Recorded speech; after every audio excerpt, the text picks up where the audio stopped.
Good morning. Ayan po guys, sa ating mga farmers dyan na nagnais magkaroon ng ganitong kagandang palay. Ayan guys, ay ginamitan natin ng Organic Full Harvest Microbial Inoculant at Organic Full Harvest Root and Leaf Fertilizer.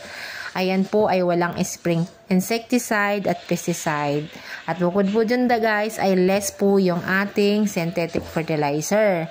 Dahil sa Organic Full Harvest Microbial Inoculant na kung saan ay nag-rehab ng soil. At the same time guys, yung ating liquid na si Root and Leaf ay rich in calcium, boron at zinc. Kung kaya ganyan kaganda yung dahon, green na green pa kahit ang bunga ay hinog na. At ang maganda pa dyan guys, napakagandang taas ng recovery natin dahil yung ating palay ay napakabinto. No?